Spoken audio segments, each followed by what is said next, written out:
Somos el equipo 1 y vamos a hablar acerca de líquidos y electrolitos en el paciente quemado.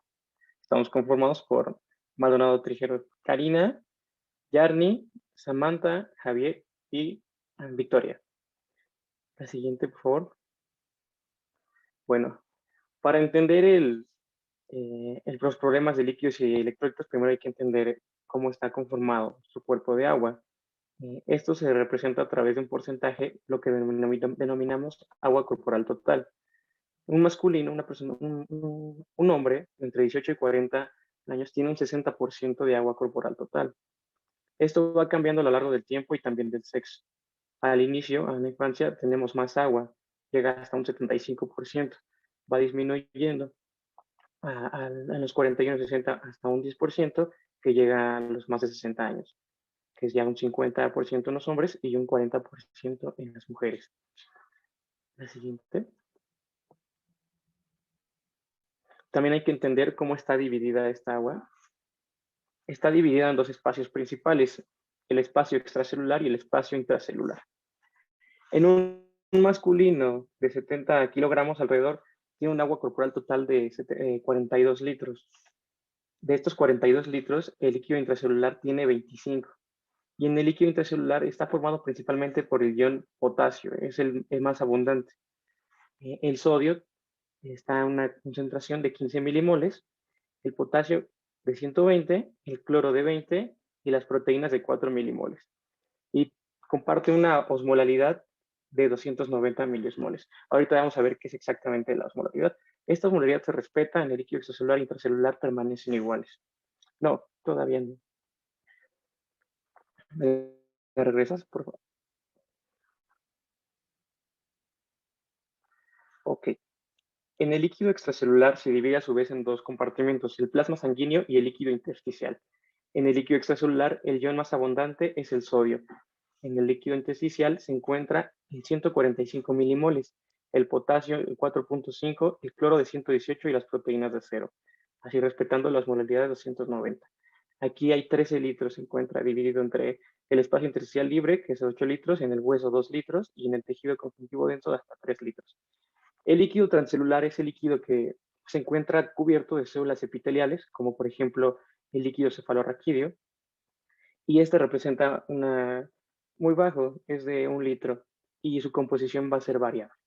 Ya por último tenemos el plasma sanguíneo, que en este paciente de 70 kilogramos serían 3 litros perteneciente al plasma sanguíneo, y su composición sería igual abundante el sodio, con 142 milimoles, el potasio con 4.4, el cloro con 102 y las proteínas con 1 milimol, y la osmolaridad igual, de 290. La siguiente, por favor. Ahora sí, vamos a ver qué es la osmolalidad. La osmolalidad es la medida de la concentración de un soluto. Vamos a tener que también hay otros conceptos que tenemos como tonicidad o osmolaridad efectiva, que es algo que vamos a ver posteriormente en diapositivas siguientes, porque la osmolaridad efectiva es aquella que corresponde principalmente a los solutos que llevan a cabo movilización de agua. Gracias a su concentración hay movilización de agua. Vamos a tener un cálculo de la osmolaridad plasmática, que es 2 veces sodio más la glucosa entre 18 más el BUN entre 2.8. Y para calcular la osmolaridad efectiva se representa principalmente el ion que tiene más efecto en la osmolaridad en el movimiento de agua, que es el sodio. Y es 2 veces sodio más la glucosa entre 18. Se quita el BUN, que es relativamente, deja de ser importante aquí. Y la osmolaridad normal, como ya hemos visto, ronda entre 280 y 295 milimoles por kilogramo de peso. La siguiente. Bueno, ahora vamos a pasar con el intercambio de líquidos y electrolitos, en donde una persona regularmente al día consume 2 litros de agua. Esto va a estar representando el 75% de la ingestión y el otro 25% restante lo vamos a adquirir en los sólidos que consumimos diariamente. Vamos a tener pérdidas diarias de H2O, en donde en orina va a representar de 800 hasta 1200 mililitros diarios, mientras que en las heces vamos a encontrar 250 mililitros. También vamos a tener pérdidas insensibles de agua, en las cuales el 75% va a estar, se va a perder a través de la piel y el 25% restante a través de los pulmones. Estas pérdidas insensibles pueden incrementar con la presencia de fiebre, de hipermetabolismo y también de hiperventilación. Así también otras pérdidas insensibles que vamos a encontrar es la sudoración y algunas patologías que derivan del tubo digestivo. En la siguiente. Bueno, otro punto importante en cuanto a la pérdida de agua va a ser la eliminación de los productos a través del metabolismo, en donde dice que el riñón a través de la orina va a eliminar alrededor de 500 hasta 800 mililitros al día, esto sin importar el ingreso oral que consuma pues, el paciente. Vamos a tener otro apartado en donde dice que en cuanto al consumo de sal, una persona va a consumir alrededor de 3 a 5 gramos y esta sal va a mantenerse en equilibrio gracias a lo que son los riñones. En cuanto al caso de la hipovolemia y la hiponatremia, la excreción de sodio va a ser de menos de un miliequivalente o pueden ser 5000 miliequivalentes diarios. Y también vamos a tener lo que es el sudor, que esta pérdida va a ser hipotónica. Y también en cuanto a la transpiración, bueno, estas dos juntas, básicamente lo que van a estar haciendo es de que vamos a perder una pequeña cantidad de sodio. Y en cuanto a la pérdida gastrointestinal, estas pérdidas suelen ser isotónicas al principio para terminar siendo hipotónicas. La siguiente. Y bueno, en cuanto a la clasificación de los cambios de los líquidos, vamos a tener unas categorías generales que se van a llamar trastornos y estos van a ser, en primer lugar, vamos a encontrar el volumen, seguido de la concentración y por último la composición. Un ejemplo que nos decía es de que en cuanto a la ganancia y la pérdida de sodio, estas van a ser isotónicas y pues se va tanto a ganar como a perder. Esto nos va a llevar a que va a producir un cambio en lo que es el volumen extracelular, que va a ser significativo, pero nos va a producir pocos cambios en lo que es nuestro líquido intracelular. Bueno, ahora van los cambios en la concentración. Los cambios del sodio sérico van a ser inversamente proporcionales al agua corporal total. El metabolismo del agua va a estar regulada por un mecanismo cuyo objetivo es mantener constante la osmolaridad del agua extracelular y su distribución relativa en los distintos compartimentos. Vamos a tener que una forma simple de dar el cálculo es considerar que el líquido intracelular equivale siempre a 2/3 del peso total y el líquido intracelular va a equivaler a 1/3, dando como resultado que el plasma, y el plasma va a corresponder a 1/4 del líquido extracelular. La presión fundamental para manejar correctamente las alteraciones de la concentración plasmática del sodio es recordar que el sodio es una medida de osmolaridad del líquido extracelular y que va a reflejar los cambios en el agua. Mientras que la cantidad total de sodio representa el agua total del líquido extracelular, ahí vamos a ver los cambios que se va a reflejar en el volumen. La siguiente, por favor. Ok, pues tenemos el sodio y el agua. El sodio como tal va a regular el volumen extracelular, mientras que el agua va a regular la tonicidad del agua corporal total. ¿Qué detectamos con el sodio? Con el sodio vamos a detectar si estamos teniendo un volumen circulante eficaz y con el cálculo del agua vamos a ver cómo está la osmolaridad plasmática. Los detectores de estos, del sodio, vamos a detectar cambios en el volumen circulante eficaz en el seno carotiroideo, en el seno auricular y en la arteriola aferente. Y en el agua vamos a detectar los cambios de la osmolaridad en los osmorreceptores hipotalámicos. Los efectores de estos, en el sodio vamos a encontrar que se va a modificar la excreción renal de sodio con la filtración glomerular, el sistema nervioso simpático, el sistema de renina, angiotensina, aldosterona, con las prostaglandinas, con los péptidos natriuréticos y con la hormona, con la ADH. Y en el agua vamos a ver que se va a modificar dependiendo de la ingesta de agua por la sed y por la excreción de agua por la ADH igual. La siguiente, por favor. Ok, la osmolaridad extracelular va a depender del sodio y la intracelular va a depender de las concentraciones de potasio. Si tenemos un aumento brusco de la osmolaridad plasmática, vamos a tener que la célula va a sacar el agua del espacio intracelular al extracelular y a su vez la célula va a empezar a perder volumen. De lo contrario, si la osmolaridad plasmática desciende, o sea que va a entrar el agua, lo que va a provocar es que la célula va a ganar volumen. Cuando la osmolaridad plasmática aumenta, el cambio va a ser más duradero y va a cambiar la composición celular. Van a aumentar los solutos intracelulares osmóticamente activos, como va a ser el caso de la glucosa, de la urea, del sodio, el potasio, los aminoácidos y otras moléculas pequeñas orgánicas e inorgánicas, llamados osmolitos idiogénicos. Y si ocurre a la inversa, la osmolaridad plasmática va a descender. La siguiente, por favor. Bueno, para entender los trastornos electrolíticos es importante también hacer el cálculo de requerimientos hídricos.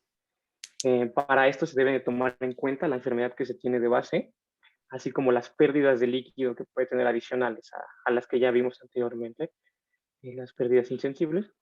Y bueno, tenemos que tener en cuenta si el paciente tiene drenaje, cómo está su uresis, cómo está su equilibrio de líquidos y si sus signos vitales.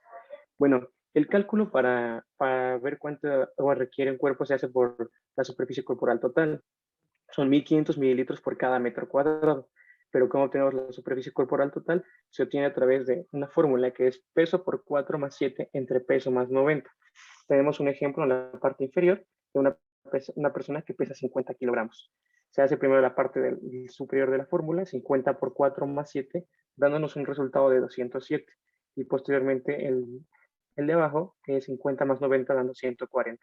Se hace la división, 207 entre 140, y da un total de 1.47 metros cuadrados. A través de una regla de 3 se obtiene si un metro cuadrado es a 1.500 mililitros, entonces cuánto es a 1.47 y obtenemos 2.205 mililitros. Siguiente.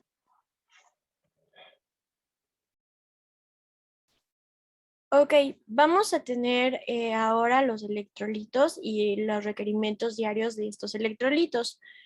Como tal, el sodio vamos a tener que el requerimiento diario va a ser de 3 microequivalentes por kilogramo por día, el potasio va a ser de 2 y el cloro de 5. Y de glucosa tenemos que tener entre 100 y 150 gramos por día. Y pues bueno, acá agregué otros, estos son como los tres principales. Y también les agregué lo del calcio, que van a ser entre 8 y 16, el fósforo entre 30 y 60, el magnesio entre 15 y 30. La siguiente, por favor.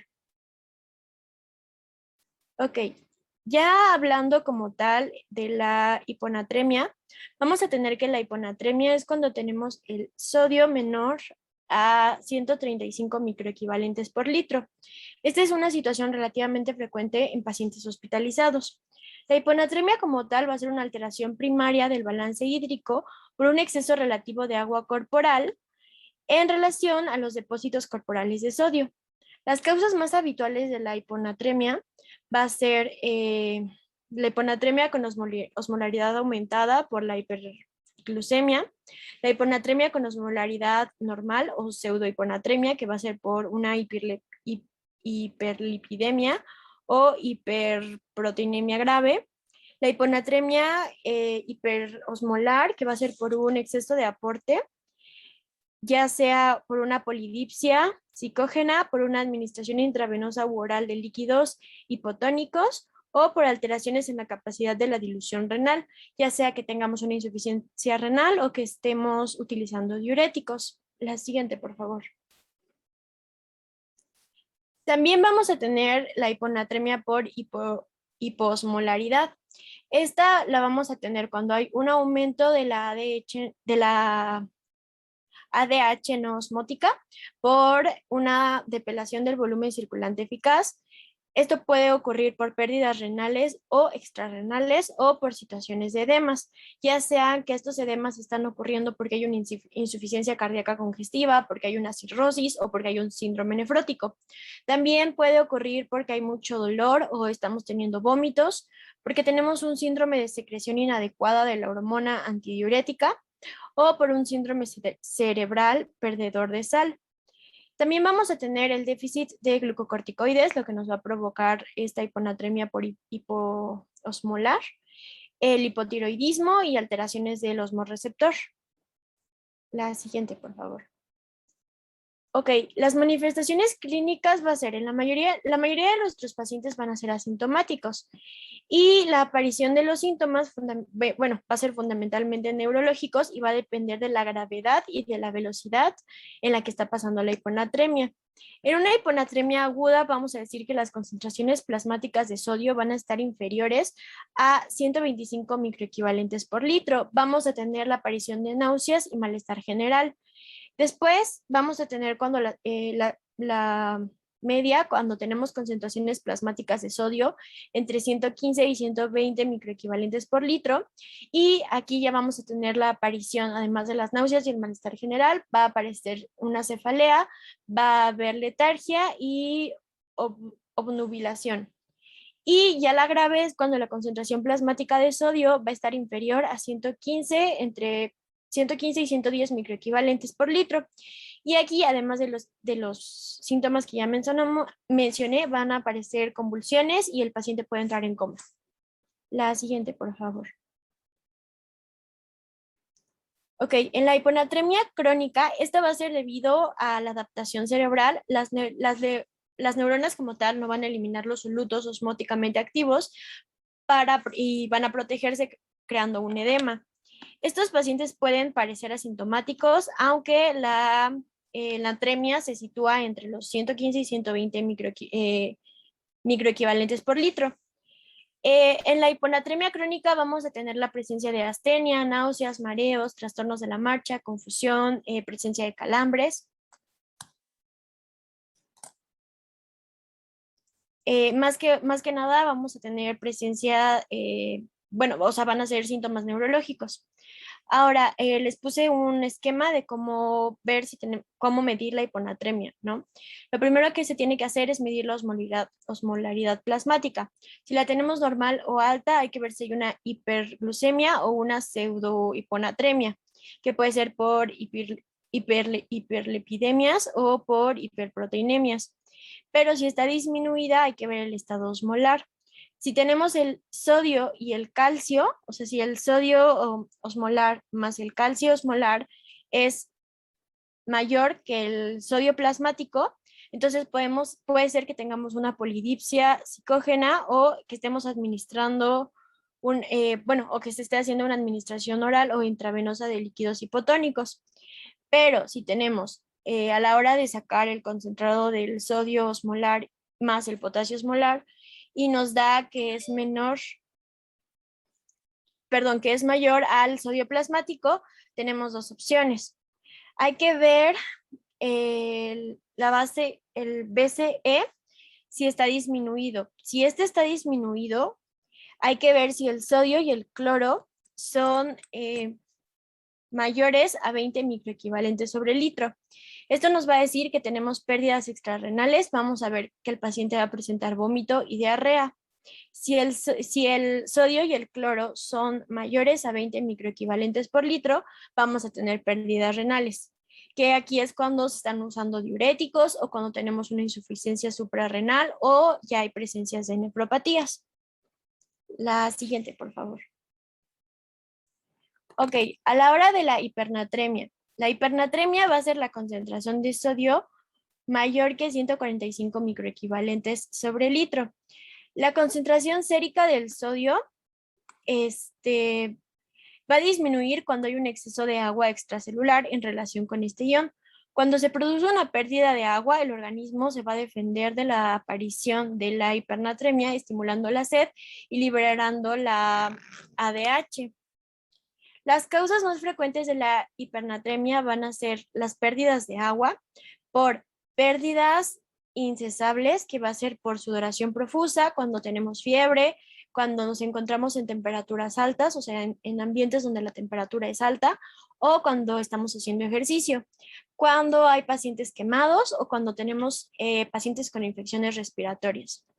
También ocurre cuando hay pérdidas renales, en caso de la diabetes insípida central, en caso de la diabetes insípida nefrogénica y cuando tenemos diuresis osmótica, ya sea por glucosa, por urea o por manitol. Y cuando hay pérdidas gastrointestinales, cuando ocurre la diarrea osmótica, ya sea que sea por la lactulosa o porque hay una mala absorción o tenemos una gastroenteritis infecciosa. La siguiente, por favor. También las tenemos por pérdidas de agua. Esto ocurre cuando tenemos alteraciones hipotalámicas o hay una entrada de agua a las células. Cuando es por alteraciones hipotalámicas, vamos a tener una hipodipsia primaria, un rest osmolar, una hipernatremia esencial por pérdida de la función de los motorreceptores. Y cuando tenemos una entrada de agua a las células, va a haber convulsiones, va a ser por convulsiones o por un ejercicio intenso o por rhabdomiólisis. Y también puede ocurrir cuando tenemos una sobrecarga de sodio, que es por una administración de cloruro de sodio hipertónico o bicarbonato sódico, o por una ingesta alta de sodio del paciente. La siguiente, por favor. Ok, en la hipernatremia, las manifestaciones clínicas son síntomas fundamentalmente neurológicos, igual que en la hiponatremia, y se van a relacionar con la deshidratación celular. Los primeros en aparecer van a ser la letargia, la irritabilidad y la debilidad. Si estos no se tratan, aparecen los síntomas neurológicos, que van a ser las convulsiones, que nos pueden llevar a un coma, y esto nos puede llevar a la muerte. Principalmente en el sistema nervioso central, los síntomas que vamos a ver es que el paciente va a estar inquieto, aletargado, va a tener ataxia, va a estar irritable, puede tener espasmos tónicos, puede presentar delirio, las convulsiones, como ya las mencioné, y puede llegar a un coma. En el sistema musculoesquelético vamos a tener que tener una debilidad en los músculos. En el cardiovascular podemos encontrar taquicardia, hipotensión, y esto nos puede llevar a un síncope. En los tejidos en general vamos a ver la mucosa seca, va a estar la lengua roja tumefacta, va a haber una pérdida o disminución de la saliva y de las lágrimas. Vamos a ver que el paciente no llora y casi no tiene saliva. Vamos a tener, en cuanto al sistema renal, vamos a tener oliguria, y en el metabólico el paciente va a presentar fiebre. La siguiente, por favor. Ok, igual que en la hipernatremia, en la hiponatremia, para saber si el paciente tiene, vamos a ver si el paciente tiene una ingesta de sal o se le administraron soluciones salinas hipertónicas. Si sí se le administraron, seguramente va a tener una hipernatremia por ganancia de sodio. Si no se le administraron y el paciente tiene hipernatremia, la hipernatremia va a ser por una pérdida de agua. Esta la podemos ver y la podemos medir por dos partes. Vamos a ver primero, si el paciente tiene oliguria y la osmolaridad máxima va a ser del sodio plasmático, va a ser mayor que el sodio osmolar más el potasio osmolar, nos está diciendo que hay una pérdida extrarrenal del agua. Pero si no tenemos oliguria, la osmolaridad no está al máximo, el sodio plasmático es mayor que lo que equivale al sodio osmolar más el potasio osmolar, tenemos dos opciones. La osmolaridad va a estar o muy baja o no tan baja. Si está muy baja, probablemente el paciente está cursando con un cuadro de diabetes insípida. Y si la osmolaridad no está tan baja, puede ser una diuresis osmótica o puede ser el uso de los diuréticos lo que nos está creando esta hipernatremia. La siguiente, por favor. Ok, también es importante conocer que la concentración de potasio plasmático va a ser el resultado de la relación entre la ingesta, la eliminación y la distribución transcelular de este. Los requerimientos mínimos diarios de potasio van a ser aproximadamente de 1.600 a 2.000 miligramos, o sea, de 40 a 50 milimoles, y 40 miligramos es igual a un milimol. Su principal vía de eliminación va a ser renal. El riñón es capaz de reducir su excreción a menos de 5 microequivalentes por día en presencia de una depleción del potasio. Aproximadamente el 80% del potasio ingerido va a ser excretado por los riñones, el 15% va a ser por el tracto gastrointestinal y el 5% restante va a salir por el sudor. El 98% del contenido total del potasio se va a localizar en el espacio intracelular y el 2% restante se encuentra en el espacio extracelular. Una vez entendido esto, podemos hablar de la siguiente, por favor. De la hipopotasemia. La hipopotasemia Se va a definir como una concentración sérica de potasio por debajo del límite inferior de la normalidad. O sea, vamos a tener el potasio menos de 3.5 microequivalentes por litro. Este es un trastorno electrolítico frecuente. Puede ocurrir por tres mecanismos. Por una redistribución hacia el espacio intracelular, por pérdidas extrarrenales, habitualmente por problemas digestivos o por pérdidas renales. Las manifestaciones clínicas en la hipopotasemia van a ser, vamos a tener manifestaciones cardíacas que van a ser anormalidades en el electrocardiograma. Vamos a tener una predisposición a la toxicidad digitálica.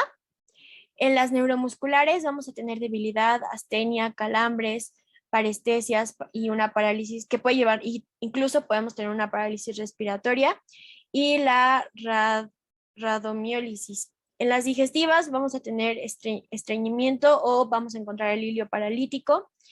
Las manifestaciones renales, vamos a tener diabetes insípida nefrogénica, vamos a tener una alcalosis metabólica, un aumento de la producción renal del NH3, va a ser una predisposición a la encefalopatía hepática, un aumento de la producción renal por las prostaglandinas, una pérdida de cloro o incluso podemos llegar a tener quistes renales en la hipopotasemia crónica. Y en las manifestaciones endocrinas y metabólicas vamos a tener una disminución de la aldosterona, un aumento de la renina y un descenso de la insulina o una intolerancia a los hidratos de carbono. La siguiente, por favor. Pues el mecanismo y las causas principales va a ser por la captación de la célula del potasio. Esto nos va a decir que tenemos una pseudohipopotasemia y va a haber una leucocitosis extrema. También puede ser por una falta de ingesta del potasio. Esto es muchísimo más raro. El paciente no está consumiendo el potasio que necesita, pero no suele ocurrir. Y puede ser también por una redistribución intracelular del potasio. Esto puede ocurrir en una alcalosis metabólica. También podemos tener pérdidas extrarrenales del potasio, ya sean digestivas, cuando tenemos diarreas, cuando hay un uso crónico de laxantes o cuando tenemos fístulas. La hiperpotasemia se va a definir por una concentración sérica de potasio por encima del límite superior de la normalidad. El potasio va a estar entre 5 o 5.5 microequivalentes sobre litro. La hiperpotasemia es la más grave de todas las alteraciones electrolíticas que vamos a encontrar porque puede provocar arritmias ventriculares fatales en los últimos minutos. Las manifestaciones clínicas generales vamos a tener gastrointestinales, que va a ser náusea, diarrea, cólicos abdominales y vómito. Los neuromusculares va a ser una debilidad, una parálisis o una insuficiencia respiratoria. La siguiente, por favor. En las cardiovasculares vamos a encontrar arritmias, un paro cardíaco, alteraciones en el electrocardiograma. Generalmente en el electrocardiograma vamos a ver una ampliación del complejo QRS, vamos a ver una onda P aplanada, el intervalo PR va a estar prolongado, va a haber formación de ondas senoidales y una fibrilación ventricular. La siguiente, por favor. Las causas, pues tenemos causas de pseudohiperpotasemia, cuando la muestra está hemolizada, cuando tenemos leucocitosis o trombocitosis intensas, cuando hay un torniquete que está excesivamente apretado o hay contracción muscular en alguna de las extremidades, cuando tenemos un aporte excesivo de potasio oral o intravenoso en presencia de pacientes con insuficiencia renal, cuando hay una disminución de la eliminación renal del potasio en pacientes con insuficiencia renal aguda o crónica, en la enfermedad de Addison, en pacientes que tienen hiperplasia adrenal congénita, en hipoaldosteronismo hiporrenémico, en acidosis tubular renal tipo 4, con fármacos que interfieren en la liberación y o secreción de la aldosterona, con los fármacos que inhiben la secreción renal del potasio, como van a ser los diuréticos ahorradores de potasio, y en la disfunción tubular distal. Y también puede ser por que el paso del potasio, porque hay un conflicto en el paso de potasio o una disfunción del paso de potasio al líquido extracelular, cuando el paciente está cursando con un cuadro de acidosis, cuando hay una lisis celular por traumatismos extensos, por quemaduras, por lisis tumoral, por rhabdomiólisis y hemólisis, cuando tenemos déficit de insulina e hiperglucemia grave y cuando usamos fármacos como los betabloqueantes, cuando hay intoxicación por digitálicos, cuando se utilizan agonistas adrenérgicos, cuando hay uso de la arginina y cuando se están administrándole al paciente soluciones hipertónicas. La siguiente, por favor. Bueno, ahora vamos a dar paso con la fisiopatología de las quemaduras. Y en cuanto a su fisiopatología de las quemaduras, va a estar dada por 3 mecanismos. El primero es la respuesta local, seguido de los cambios microcirculatorios y por último una respuesta sistémica a lo que es la hipovolemia. Empezando con la respuesta local, bueno, pues vamos a tener que la quemadura nos va a dar 3 zonas concéntricas, la cual va a ser la zona de coagulación, la zona de éstasis y la zona de hiperemia. La zona de coagulación va a ser aquella área de contacto que va a ser blanquecina y pues como lo dice, ¿no? Es una zona de coagulación neurótica que esta va a ser irreversible. Seguido del área circundante de la éstasis, que bueno, es una percusión tisular lenta, no se va a destruir la piel y va a representar una penumbra isquémica. Y en cuanto a la zona externa de la hiperemia, bueno, esta va a estar dada porque hay una mayor perfusión tisular, por lo que es la liberación local de los mediadores inflamatorios. Y la siguiente. Y bueno, vamos a tener que ya que tenemos la lesión térmica de nuestra piel, esta va a hacer que se destruya lo que es la barrera natural para ocasionar pérdidas ya sea de agua, de calor, de albúmina y de electrolitos, lo que como resultado nos va a dar la presencia del edema. Así, seguido de esto, en cuanto a su integridad vascular, bueno, pues va a haber una alteración en cuanto a la permeabilidad, lo cual va a hacer que pues se resulten grandes pérdidas de lo que son los líquidos, los electrolitos y las proteínas. Esto se puede presentar tanto en el espacio intersticial que se encuentra quemado, como en el espacio intersticial pues que no se quemó. ¿Puedes pasar a la siguiente? Y bueno, después, ya que tenemos todo esto, va a aparecer la inflamación de la quemadura. Esa inflamación de la quemadura va a hacer que se produzca la destrucción de la membrana de la fosfolipasa. Una vez que se lleva a cabo esta destrucción de la membrana de la fosfolipasa, pues lo que va a pasar es de que la fosfolipasa A se va a convertir en ácido araquidónico y también van a comenzarse a secretar lo que son prostanoides, leucotrienos, mediadores de la vasoconstricción o de la vasodilatación. Se va a incrementar la permeabilidad capilar y puede haber una quimiotaxis de neutrófilos.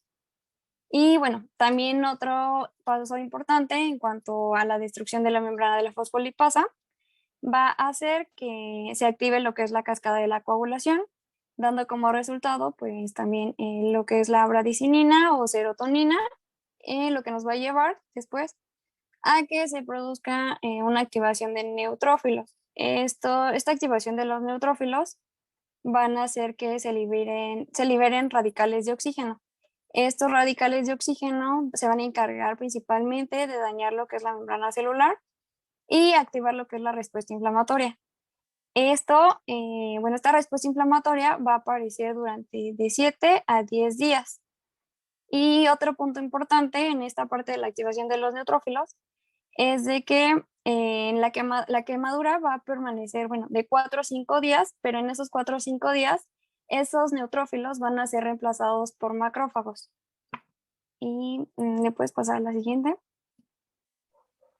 Bueno, ahora continuamos con los cambios en la microcirculación.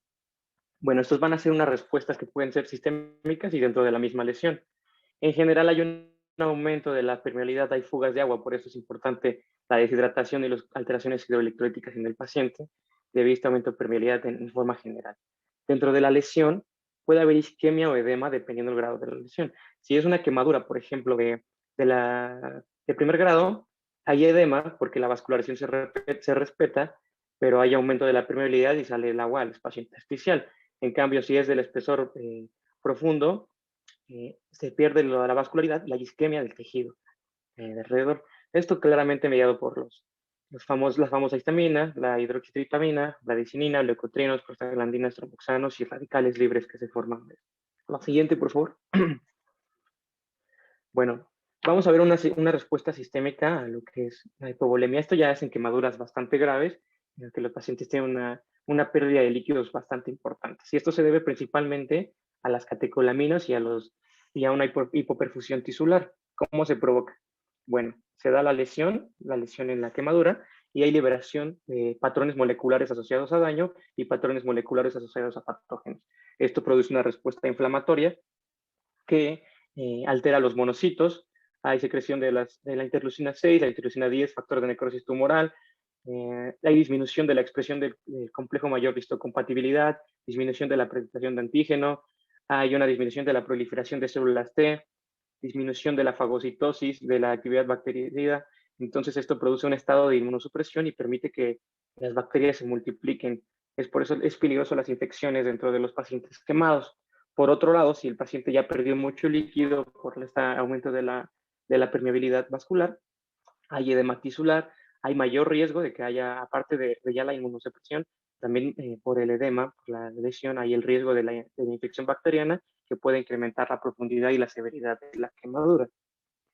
Y hay cambios sistémicos metabólicos, que es un aumento principalmente en el catabolismo, una resistencia a la insulina, por eso los pacientes diabéticos tienen bastante riesgo de sufrir complicaciones dentro de una quemadura. Hay proteólisis, lipólisis, y esto produce algo que llamamos como estado de hipermetabólico.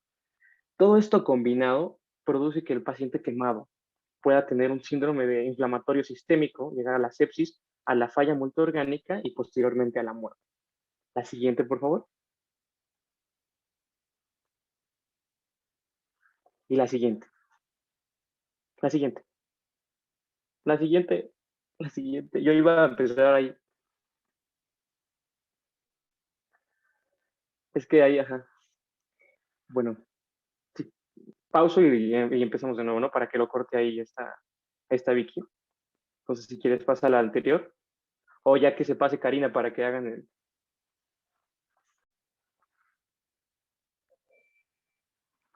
Bueno, pasando ahora al tratamiento ya propiamente hidroelectrolítico.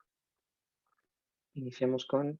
Primero hay que saber la composición de las soluciones que se utilizan en dichos trastornos. Tenemos diferentes tipos. Por ejemplo, la glucosa al 5% justamente solamente tiene 50 gramos sobre litro de glucosa. La solución salina al 0.9%, que es una solución fisiológica, tiene rangos de concentraciones fisiológicas de líquido extracelular del sodio y de cloro. Sodio 154 miliequivalentes sobre litro y de cloro 154. Si está al 3%, sube la concentración a 513 de cada uno de estos dos iones, los demás no tienen nada. Si está al 0.45%, tiene 77 de cloro y de sodio.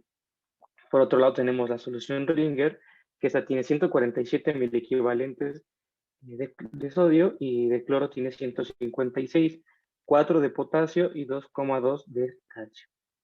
Y por último tenemos la solución Hartmann, que tiene 131 miliequivalentes de sodio, de cloro tiene 111, de potasio 5, de calcio 2 y de lactato 29. La siguiente. Bien, ahora vamos a pasar a las correcciones de las anomalías electrolíticas. Primero vamos a empezar con el sodio, en este caso la hipernatremia. ¿Cómo la vamos a tratar? Pues vamos a corregir el déficit concurrente de agua. ¿Cómo vamos a hacerlo? Pues vamos a primero usar una fórmula para corregir la hipernatremia, que es déficit de agua en litros, que es igual a sodio sérico menos 140 por el agua corporal total, que en este caso se estima con la masa corporal magra, 50% en hombres y 40% en mujeres, entre lo que son 140. Esto para saber cuánto sodio vamos a eliminar y no hacerlo de forma rápida. Por ejemplo, en pacientes hipovolémicos, el tratamiento consiste en restablecer el volumen con solución salina normal. Logrando el volumen adecuado, se restituye el agua con líquidos hipotónicos. Estos líquidos van a ser dextrosa al 5% o, en todo caso, dextrosa al 5% en un cuarto de solución salina normal o agua administrada vía intestinal.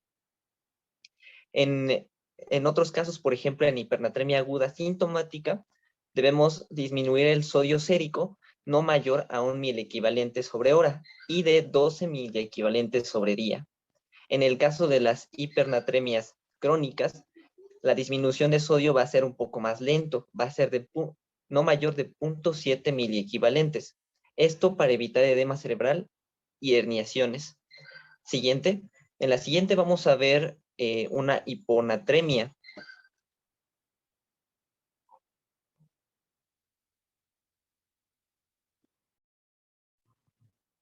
Perdón, vamos a ver las consideraciones especiales. En este caso, el tipo de líquido va a depender de la gravedad y la facilidad de las correcciones. La restitución puede ser oral, intestinal o parenteral con soluciones salinas normales, ya sea al 0.45% o al 0.22%. Y hay que tener especial cuidado en soluciones glucosadas al 5% para evitar la corrección muy rápida. Ahora sí, dale siguiente, por favor.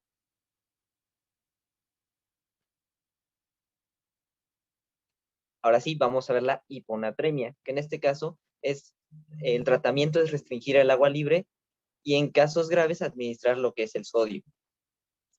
Vamos a tener pacientes sintomáticos y pacientes asintomáticos. En los pacientes sintomáticos y que tienen función renal normal, la hiponatremia se va a manifestar en valores de sodio de 120 mayores.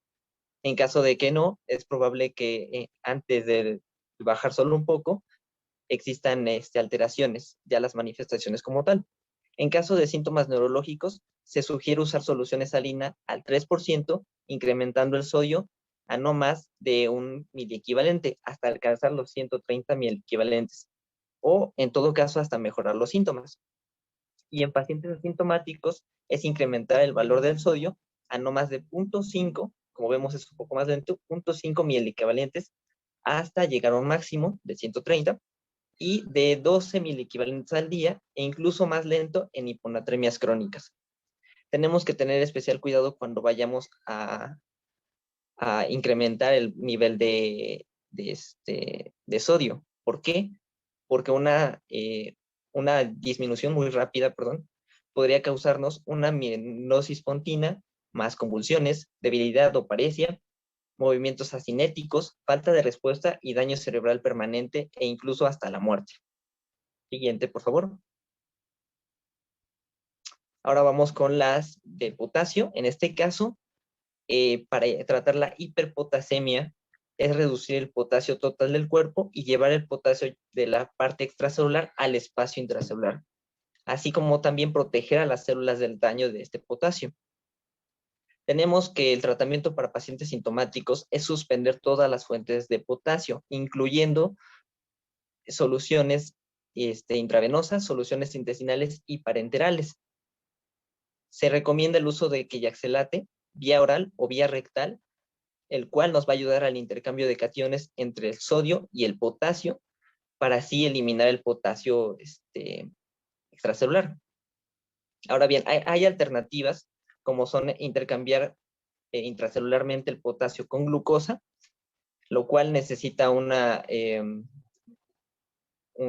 agregar insulina para nivelar los niveles de glucosa y también usar bicarbonato intravenoso. También está otra alternativa, que es el Queyaxelate más el bicarbonato. Sin embargo, en esta alternativa hay que tener en cuenta las alteraciones del electrocardiograma. Y en caso de tener alteraciones, se administra más bien cloruro de calcio y gluconato de calcio para revertir estas alteraciones. En cualquiera de los casos, todas las medidas son temporales, en este caso aproximadamente de 1 a 4 horas.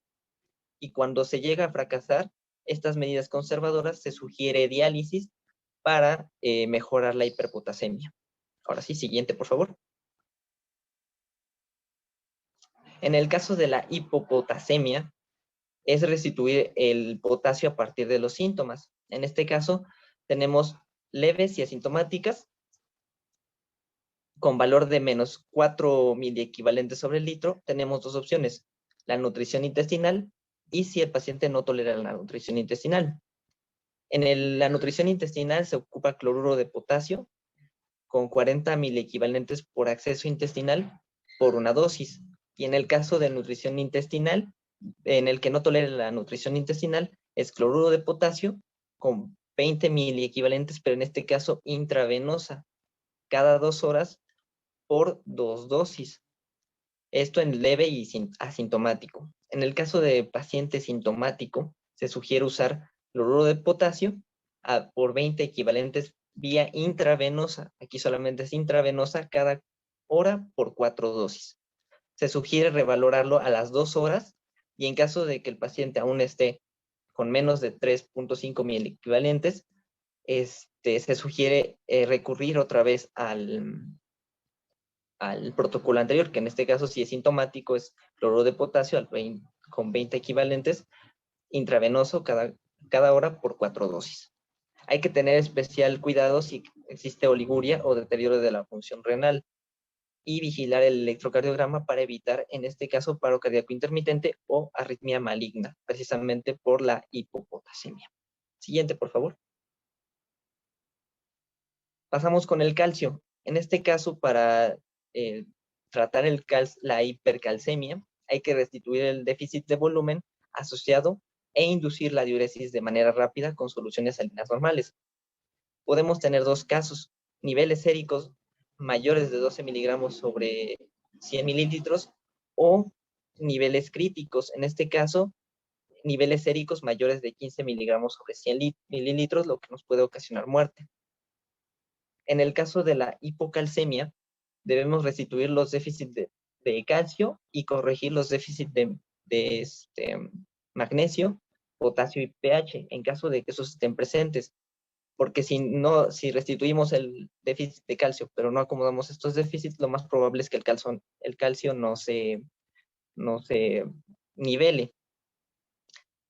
En este caso tenemos el paciente sintomático, con menos de 4 miligramos sobre 100 mililitros. Dependiendo de si el paciente tolera o no la nutrición intestinal o el acceso gástrico, podemos usar dos opciones. En el caso del acceso gástrico, es suspensión de carbonato de calcio de 1.250 miligramos sobre 5 mililitros cada 6 horas por acceso gástrico. Y esto revaluar cada 3 días. Y sin acceso gástrico o que no tolere la nutrición intestinal, igual el gluconato de calcio, pero en 2 gramos intravenoso cada hora por una dosis. E igual se va a revalorar cada 3 días. Siguiente, por favor. En el caso de en el caso de fosfato, vamos a tener hiperfosfatemia. Esta nos podemos ayudar con sucralfato o los antiácidos. Estos tienen aluminio que reducen al fosfato sérico y nos ayuda a bajar los niveles de fosfato. Otras opciones que podemos usar es el acetato de calcio, en el caso de que la hiperfosfatemia esté junto con hipercalcemia, y la diálisis en caso de pacientes con insuficiencia renal. En el caso de la hipofosfatemia, tenemos dos casos. En el caso de que los niveles sean de 1 a 2.5 o menores a 1 miligramos sobre 100 mililitros. Va a depender mucho de si tolera o no la nutrición intestinal. Entonces tenemos que en el de 1 a 2.5, si tolera la nutrición intestinal, se usa Neutrofost, 2 paquetes cada 6 horas por sonda gástrica o de alimentación, y en caso de que no la tolere, se usa fosfato de potasio o fosfato de sodio al 0.15 milimoles sobre kilogramo cada 6 horas, una sola dosis. En estos dos casos, la revaloración de la concentración de fosfato se va a revisar cada 3 días. En el caso de que el paciente tenga menos de 1 miligramo, en el caso de tolerar la nutrición intestinal, se usa igual fosfato de potasio o fosfato de sodio, pero ahora sube a 0.25 milimoles, igual cada 6 horas por una dosis, y revaluamos a las 4 horas en este caso. Si todavía el paciente tiene menos de 2.5 miligramos, se utilizará o se iniciará con Neutrophos 2 paquetes cada 6 horas y se reevaluará igual cada 3 días. En el caso de que no tolere la nutrición intestinal, se utilizará lo mismo, el mismo esquema anterior, pero si este llega a fallar, se usarían igual los mismos componentes, fosfato de potasio y fosfato de sodio, pero en niveles más bajos, en este caso 0.15. Siguiente, por favor. Y ahora con la hipermagnesemia, con el magnesio, tenemos la hipermagnesemia, que en este caso es muy simple, muy simple su tratamiento, que es suspender fuentes exógenas de magnesio y restituir el déficit de volumen y corregir la acidosis.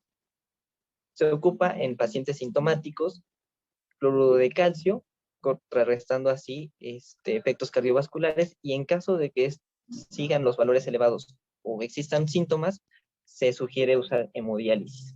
Siguiente.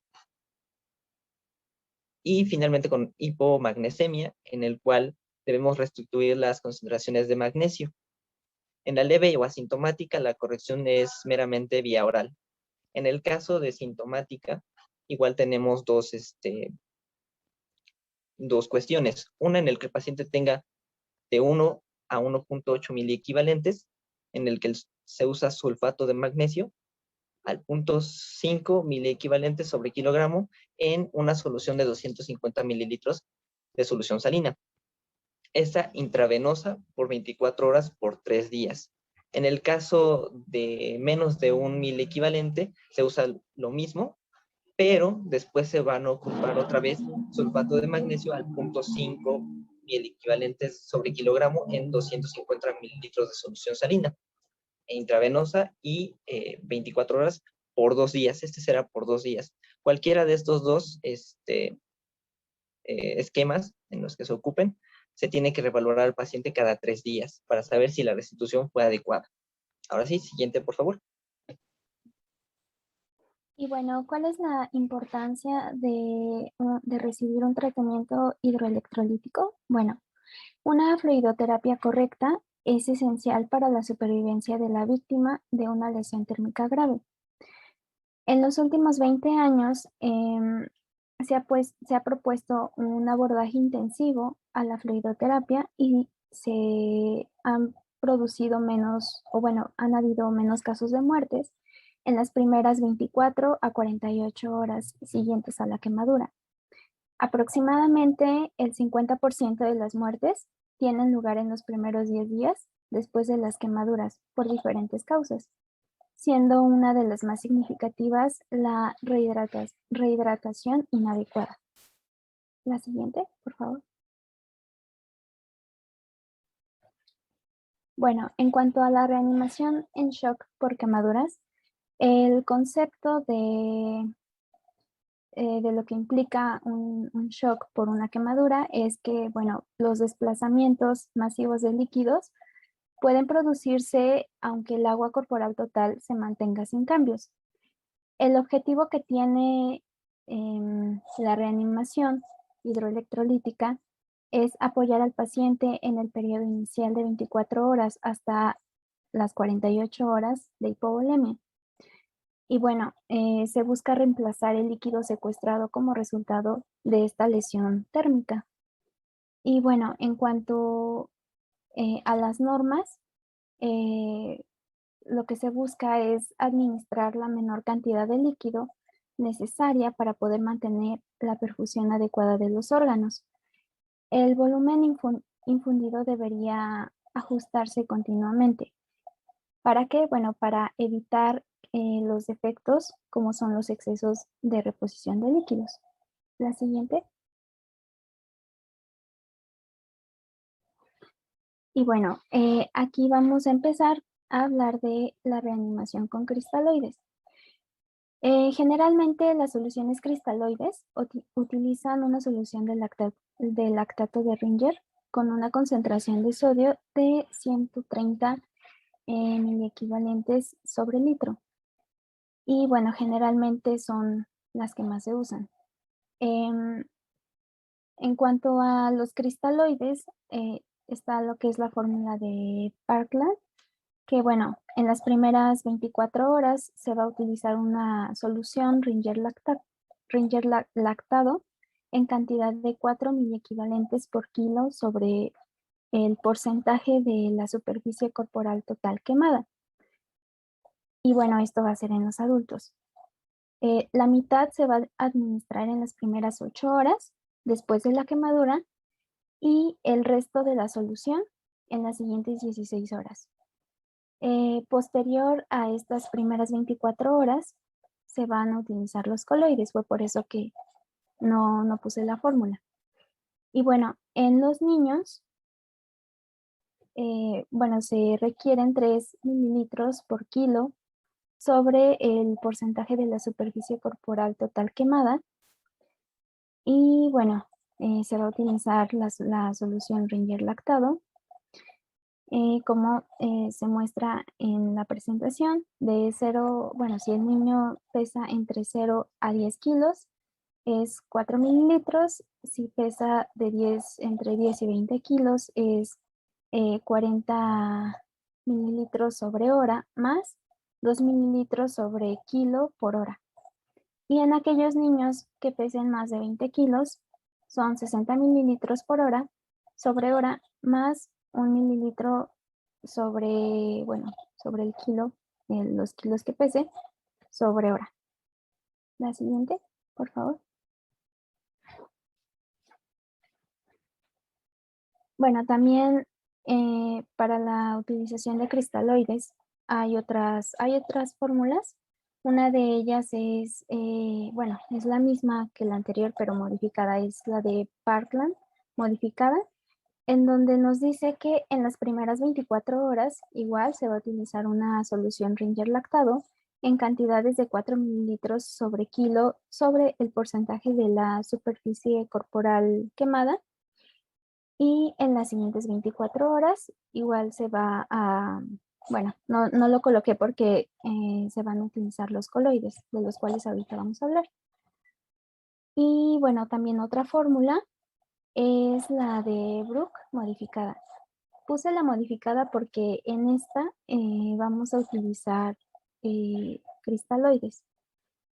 Entonces, bueno, esta fórmula dice que en las primeras 24 horas vamos a, igual que en las otras, vamos a utilizar una solución de Ringer lactado en cantidades de 2 mililitros sobre kilo sobre el porcentaje de la superficie corporal total quemada. Mientras que, bueno, esto es en adultos, pero en niños van a ser 3 mililitros. Y bueno, tenemos que la mitad de la solución se administra en las primeras 8 horas. En las siguientes 24 horas se va a utilizar un coloide y sin cristaloides más glucosa al 5%. La siguiente, por favor. En cuanto a la reanimación por quemadura, pero en cuanto a la solución salina hipertónica, bueno, lo que se va a hacer, o bueno, lo que hace esta solución salina hipertónica es reducir el desplazamiento hacia el espacio extracelular del agua intravascular. Su administración puede ocasionar que el sodio sérico del paciente esté por encima de los 160 miliequivalentes sobre decilitro, o puede causar que la osmolaridad sérica sea mayor de 340 miliosmoles sobre decilitro. Y bueno, estos van a ser seguidos por un rápido descenso de la diuresis. Y bueno, aquí en la solución hipertónica vamos a utilizar dos fórmulas. La primera es la de Monafo, que bueno, se va a utilizar una solución hipertónica de 250 miliequivalentes de sodio, también una de 150 miliequivalentes de lactato y de 100 miliequivalentes de cloro. Las siguientes 24 horas se va a utilizar, bueno, lo que mencioné van a ser en las primeras 24 horas. En las siguientes 24 horas La solución va a ser tratada con 1/3 de esta solución salina hipertónica, perdón, normal, no va a ser hipertónica, va a ser una solución salina isotónica, de acuerdo al gasto urinario del paciente. La otra fórmula es la fórmula hipertónica modificada. Aquí se va a utilizar Ringer lactado más 50 miliequivalentes de cloruro de sodio para mantener el volumen urinario mayor a 30 mililitros por hora. La siguiente, por favor.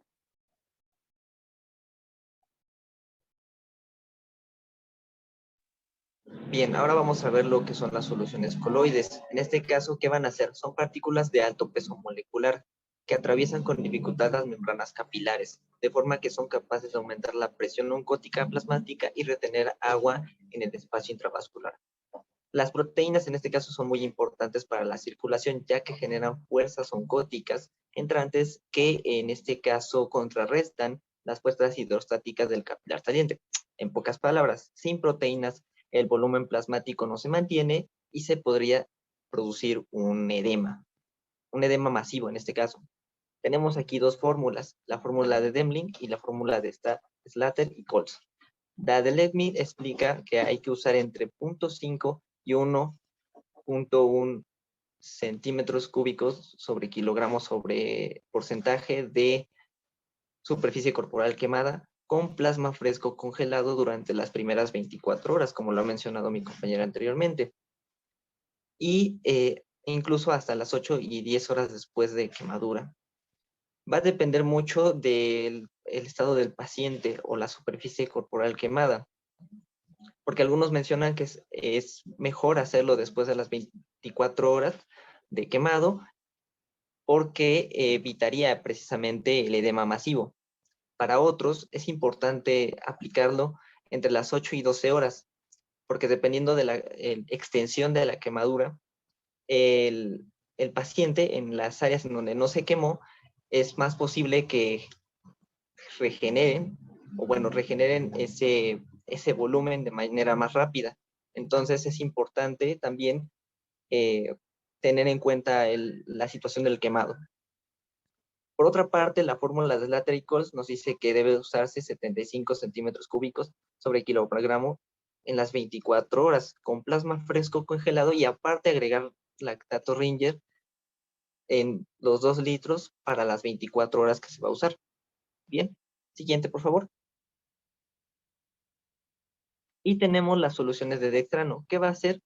Producen expansión del volumen intravascular debido a la carga osmótica aumentada. Tenemos dos presentaciones. Al 40 dextrano de 40 en solución al 10%. También podemos encontrarlo al 3, al 5 y al 6%, pero la que se ocupa más es al 10% en solución salina normal. Esta nos va a ayudar a mejorar el flujo circulatorio al disminuir la agregación de eritrocitos, por una parte. Y está la otra presentación que es dextrano al 70% en solución salina de 6%. Esta nos va a ayudar a prevenir el edema en tejidos no quemados. Para esta tenemos una fórmula que es la de Demling y Coles, que nos explica que ocupa la del dextrano 40 en solución salina de 2 centímetros cúbicos sobre kilogramos por hora, junto con suficiente lactato Ringer, manteniendo una perfusión adecuada de 30 centímetros cúbicos sobre hora. Y a las 8 horas se ocuparía la infusión de plasma fresco congelado. Esto al 0.5 o a 1 centímetro cúbico sobre kilogramo y tomando en cuenta el porcentaje de superficie corporal quemada durante las 18 horas. Y aparte, usar lo que ya nos dijo nuestra compañera, los cristaloides, en este caso necesarios para completar bien la reanimación. Siguiente. Tenemos aquí la tabla que en general tiene todas las fórmulas que les acabamos de explicar para que sea mucho más sencillo su estudio. Ahora sí, prosigue. Siguiente.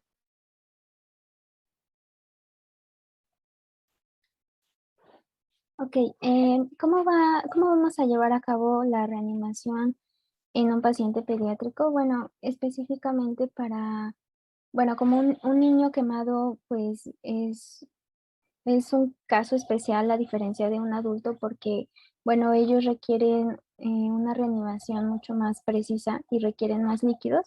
Es por eso que hay fórmulas específicas para ellos. Eh, yo encontré estas dos, que es la de Cincinnati Runners. Bueno, nos dice que vamos a utilizar 4 mililitros por kilo sobre el porcentaje de la superficie corporal total quemada, más 1500 centímetros cúbicos por metro cuadrado de la superficie corporal total quemada. En las primeras 24 horas vamos a utilizar Ringer lactado más 50 miliequivalentes de bicarbonato. Después, en las siguientes 8 horas, utilizamos únicamente Ringer lactado y en las siguientes 8 horas es Ringer lactado más 12.5 gramos de albúmina al 25%. La segunda fórmula es la de Galveston Runners. Esta dice que son 5.000 mililitros sobre metro cuadrado de la superficie corporal total quemada, más 2.000 mililitros sobre metro cuadrado de la superficie quemada. Posteriormente, bueno, se utiliza también Ringer lactado más 12.5 gramos de albúmina al 25%, más glucosa al 5%. Esta es necesaria para poder mantener las concentraciones de glucosa normal en el paciente. La siguiente, por favor. Y bueno, en una quemadura por inhalación, los pacientes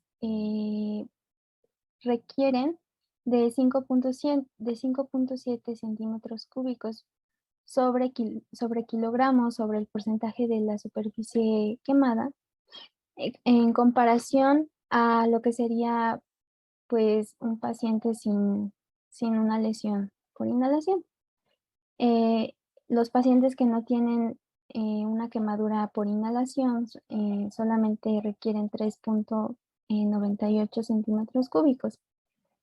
Y bueno, debido a que la lesión, o bueno, la quemadura por inhalación se acompaña de un traumatismo térmico, es por eso que pues incrementa lo que es la magnitud de la lesión corporal total.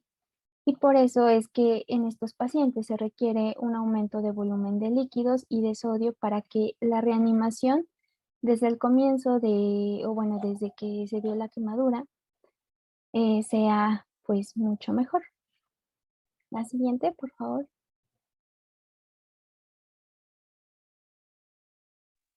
Bien, vamos a pasar a lo que es la elección de líquidos y la velocidad de administración. ¿De qué va a depender? Como mencioné hace un momento, de la superficie corporal quemada del paciente y el estado del paciente. En este caso tomamos en cuenta la superficie corporal quemada y el tipo de paciente.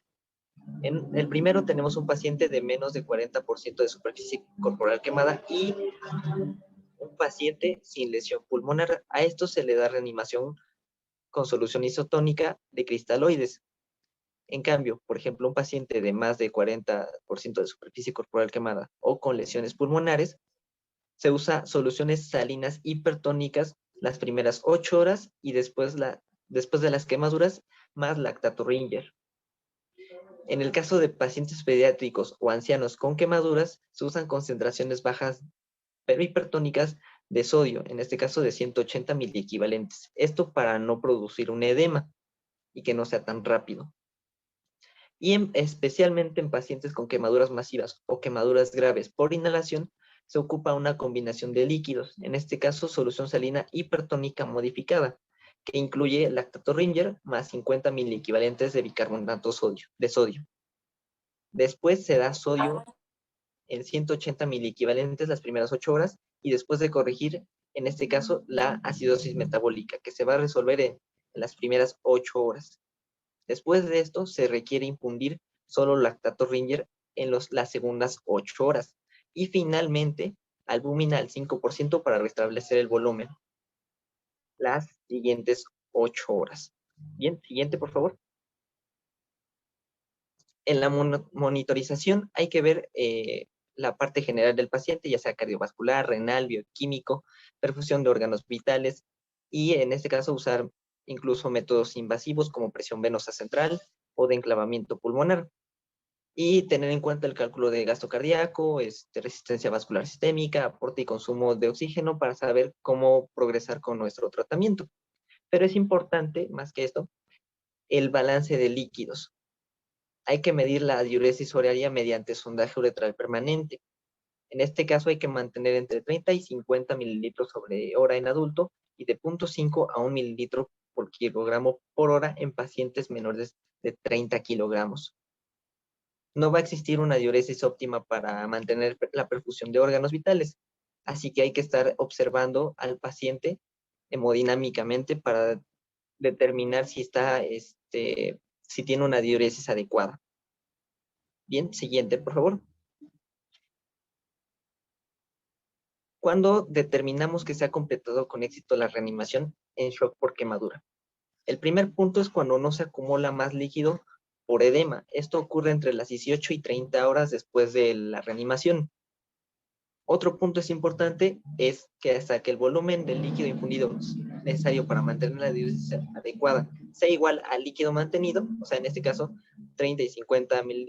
entre 30 y 50 mililitros por hora en adulto y de 1 mililitro por kilogramo por hora en niño, y finalmente el estado hemodinámico comience a estabilizarse. Esos 3 puntos son importantes para saber que se ha hecho una correcta reanimación.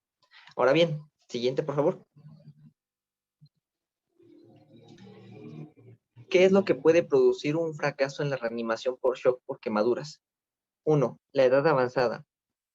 2. El traumatismo trisurar extenso. 3. Lesiones eléctricas mayores. 4. Inhalación grave. 5. Retrasos en el inicio de la hidratación. Y finalmente, enfermedades subyacentes que limiten la reserva cardíaca y metabólica. Eso es lo único que puede hacer que nuestro tratamiento, nuestra reanimación fracase. Ahora sí, siguiente, por favor.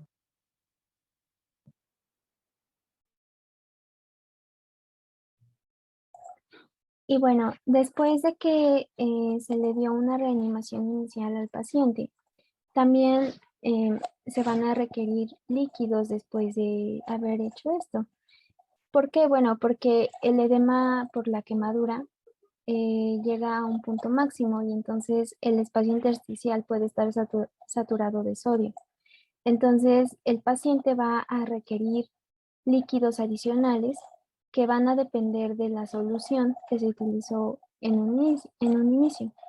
Por ejemplo, si en la reanimación inicial se le administró una solución hipertónica al paciente, esto puede producir un estado hiperosmolar. Entonces, lo que se va a requerir es añadir agua. Y con esto se va a restaurar el espacio extracelular para llegar a un estado isoosmolar.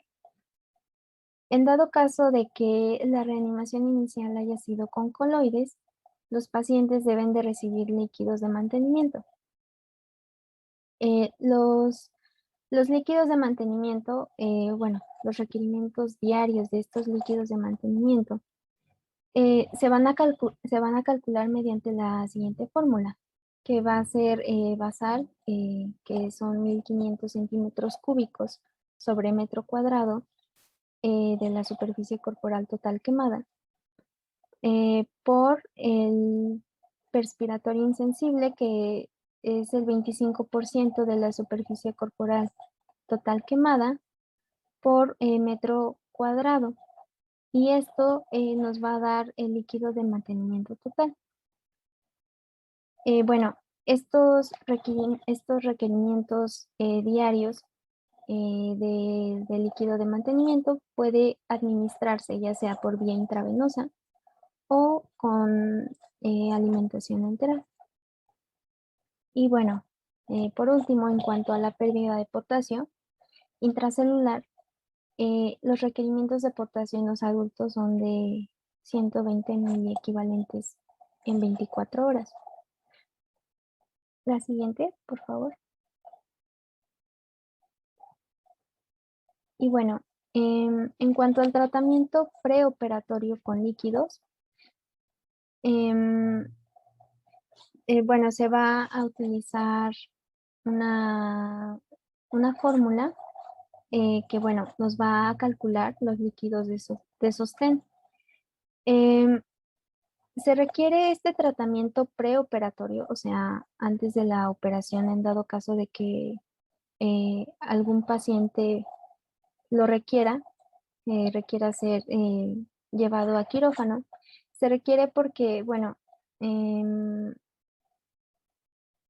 como está indicado el ayuno, requiere de esta administración de líquidos y entonces, si no abarca la restitución de un déficit preexistente o de las pérdidas constantes de líquido del paciente, pues puede haber complicaciones. Entonces, es por eso que debemos de valorar al paciente antes de la operación y entonces para poder calcular estos líquidos de sostén se utilizan estas fórmulas. Para pacientes que pesan de 0 a 10 kilos, se les debe de administrar 100 mililitros por kilo en 24 horas. En los pacientes que pesan de 10 a 20 kilos, se administran 50 mililitros por kilo en 24 horas adicionales, y para los pacientes que pesan más de 20 kilos, se les administra 20 mililitros por kilo en 24 horas. La siguiente, por favor. Aquí les muestro un ejemplo de lo que acabo de mencionar. Y bueno, en este ejemplo es una mujer, supongamos es una mujer que pesa 60 kilos, que debería de recibir un total de 2.100 mililitros de líquidos todos los días. Entonces, ¿cómo se le van a administrar? Primero, se le administran 1.000 mililitros para los primeros 10 kilos de peso corporal, que bueno, son 10 kilos utilizando la fórmula, serían 10 kilos por los 100 mililitros por kilo al día. Posteriormente, en esta paciente se le van a administrar 500 mililitros para los 20 kilos de peso corporal siguientes y posteriormente 80 mililitros para los últimos 40 kilos de peso corporal. La siguiente, por favor. Y bueno, para que podamos reponer las pérdidas de agua diarias calculadas, bueno, si las calculamos estas pérdidas de agua ya sea en orina, en heces o pérdidas insensibles, se van a reponer estas pérdidas con solución salina hipotónica. Esto nos va a permitir un uso adecuado de glucosa al 5% en cloruro de sodio de 0.45% a razón de 100 mililitros por hora como tratamiento inicial. En dado caso de que el paciente no tenga daño renal, se le va a agregar potasio. La siguiente, por favor. Y bueno, cuando se diagnostica un déficit de volumen, se va a iniciar lo más pronto posible una restitución rápida de líquidos. Primero, se va a utilizar una solución cristaloide isotónica y los pacientes que tengan algún signo cardiovascular de déficit de volumen deben de recibir un bolo de 1 a 2 litros de líquido isotónico seguido de una infusión continua. Cabe mencionar que la reanimación debe de ser guiada por la atenuación de los signos del déficit de volumen. ¿Como cuáles? Bueno, como el restablecimiento de los signos vitales, la conservación de una diuresis adecuada y la corrección del déficit de base. La siguiente, por favor.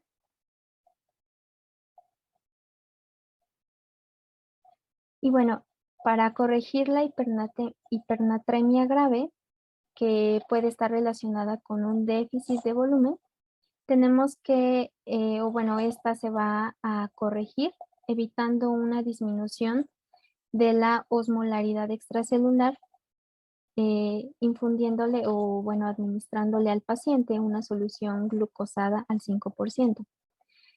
Se debe de corregir este trastorno con lentitud, con ayuda de una solución salina al 0.45%, o si no se cuenta con esta solución salina, se puede utilizar un Ringer lactado en lugar de, pues, de esta solución, perdón, de una solución glucosada al 5%. La siguiente, por favor. Bueno, eso es en cuanto al tratamiento preoperatorio. En cuanto al tratamiento intraoperatorio, es importante mencionar que cuando se anestesia al paciente, pues se pierden los mecanismos compensadores y el paciente puede presentar hipotensión si es que no se atienden de modo apropiado los déficits de volumen antes de que se opere al paciente. Entonces, es importante mencionar que operaciones abdominales abiertas, heridas grandes del tejido blando de los pacientes, fracturas muy graves o incluso quemaduras, como ya lo veíamos, se va a requerir la administración de una solución salina. Esta es importante o esta va a ser necesaria para poder restaurar las pérdidas del líquido extracelular que sufrió el paciente. Se requieren de 500 a 1 litro por hora de esta solución salina balanceada para poder sostener la homeostasis del paciente. La siguiente, por favor.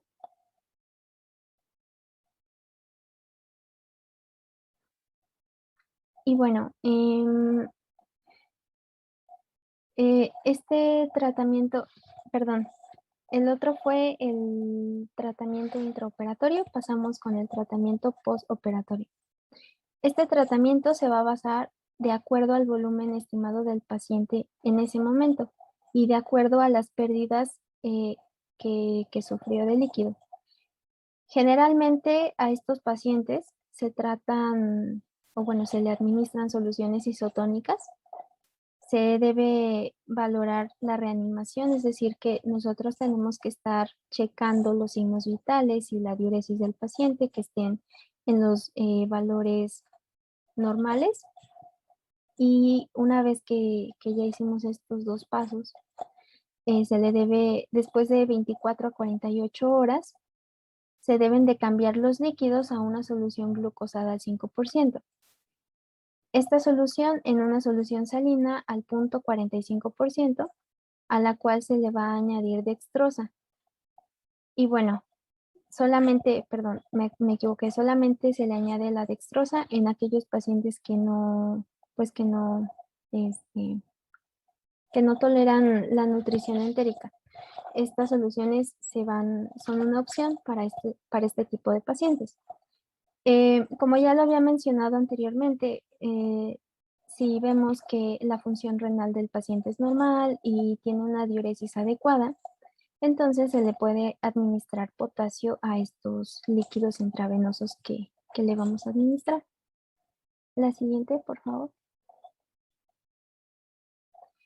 Y bueno, debemos de tener consideraciones especiales en los pacientes que son posoperatorios.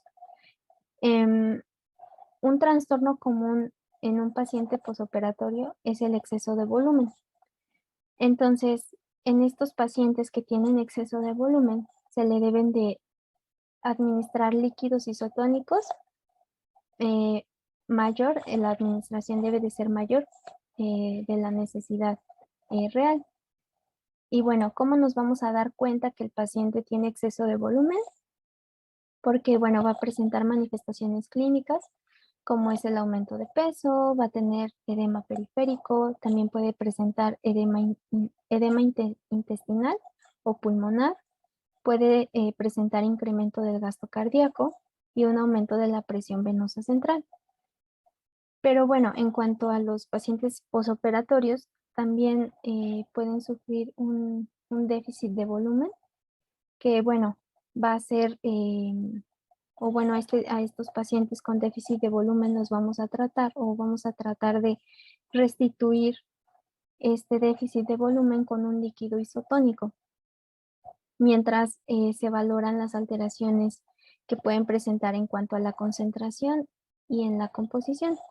Y bueno, ¿cómo vamos a saber que un paciente posoperatorio tiene déficit de volumen? Bueno, porque va a presentar taquicardia, ortostasis, oliguria y también puede presentar una hemoconcentración. La siguiente, por favor. Y bueno, eso sería todo de este tema.